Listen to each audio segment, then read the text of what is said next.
বন্ধুরা, আপনারা কি জানেন ইতিহাসে এমন একটি রেলপথ আছে যেটি পৃথিবীর সমস্ত মুসলিমদেরকে এক করার উদ্দেশ্যে তৈরি হয়েছিল।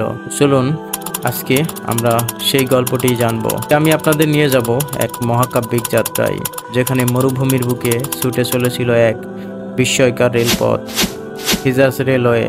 হয়তো এর নাম শুনে থাকবেন, কিন্তু এর পেছনের গল্পটি কি, কেমন ছিল সেই ঐতিহাসিক রেলপথের নির্মাণ কাজ, কি ছিল তার উদ্দেশ্য।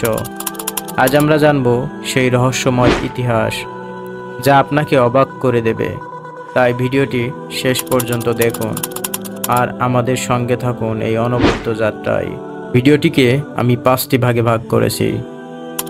প্রথম পার্ট, প্রেক্ষাপট ও উদ্দেশ্য কি ছিল এই রেলপথের।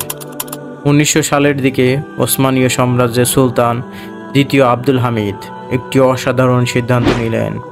তিনি একটি রেলপথ নির্মাণের উদ্যোগ নিলেন, যার মূল লক্ষ্য ছিল হজযাত্রীদের যাত্রা সহজ করা এবং সাম্রাজ্যের ভেতরে সামরিক ও প্রশাসনিক যোগাযোগ উন্নত করা। এই রেলপথটি সিরিয়ার দামেস্ক থেকে মদিনা পর্যন্ত প্রসারিত হবে এবং এতে হজযাত্রীদের জন্য যাত্রা হবে নিরাপদ ও আরামদায়ক।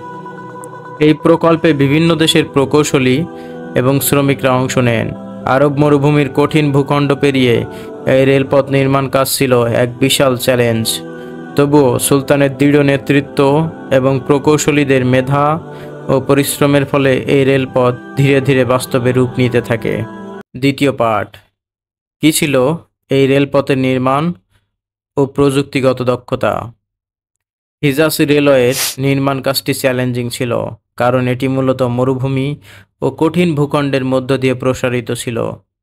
সেই সময়ের প্রযুক্তিগত সীমাবদ্ধতা সত্ত্বেও প্রকৌশলীরা রেলপথটি নির্মাণে ব্যবহার করেছিলেন বিভিন্ন উন্নত প্রযুক্তি ও নির্মাণ কৌশল। রেলপথটি নির্মাণে ব্যবহৃত হয়েছিল উন্নত মানের ইস্পাত ও কাঠ, যা ছিল অত্যন্ত টেকসই। প্রতিটি স্টেশন এবং ব্রিজ ছিল সুচিন্তিত এবং সুপরিকল্পিত। এই রেলপথে ছিল মোট 82টি স্টেশন এবং প্রতিটি স্টেশনে ছিল বিশ্রামাগার, পানি সরবরাহ এবং অন্যান্য সুবিধা, যা যাত্রীদের জন্য ছিল এক আশীর্বাদ। তৃতীয় পার্ট, এই রেলপথের সফলতা ও পতন কখন হয়েছিল। 1908 সালে হিজাজ রেলওয়ের নির্মাণ কাজ সম্পন্ন হয় এবং তা হয়ে ওঠে ওসমানীয় সাম্রাজ্যের একটি গর্ব। রেলপথটি হজযাত্রীদের যাত্রা সহজ করেছিল এবং সামরিক প্রশাসনিক যোগাযোগের ক্ষেত্রে এক বিপ্লব ঘটিয়েছিল। কিন্তু 1916 সালে আরব বিপ্লবের সময় এই রেলপথ মারাত্মকভাবে ক্ষতিগ্রস্ত হয় এবং এর বেশিরভাগ অংশ ধ্বংস হয়ে যায়। এর ফলে রেলপথটি কার্যত বন্ধ হয়ে যায় এবং পরবর্তীতে আর কখনো পুনর্নির্মাণ করা হয়নি। চতুর্থ পর্ব, এই রেলপথের ঐতিহাসিক গুরুত্ব ও বর্তমান অবস্থা কি। আজকের দিনে হিজাজ রেলওয়ের একটি গুরুত্বপূর্ণ ঐতিহাসিক নিদর্শন হিসেবে বিবেচিত হয়। এই রেলপথটি মুসলিম বিশ্বের একটি গুরুত্বপূর্ণ ঐতিহাসিক এবং ঐতিহ্যবাহী স্থাপনা হিসেবে রয়ে গেছে। বিভিন্ন পর্যটক এবং ইতিহাস প্রেমীরা এখনও এই রেলপথের ধ্বংসাবশেষ দেখতে যান এবং এর গৌরবময় ইতিহাসে মুগ্ধ হন। আধুনিক প্রযুক্তির যুগে আমরা হয়তো এই রেলপথের বাস্তব প্রয়োজনীয়তা অনুভব করি না, কিন্তু এর ঐতিহাসিক গুরুত্ব অনস্বীকার্য।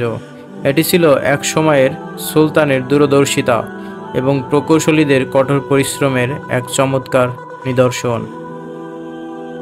এই ছিল হিজাজ রেলওয়ের গৌরবময় ইতিহাস, একটি রেলপথ যা শুধু যাত্রীদের জন্য নয়, বরং একটি সাম্রাজ্যের গৌরবময় প্রতীক হয়ে উঠেছিল।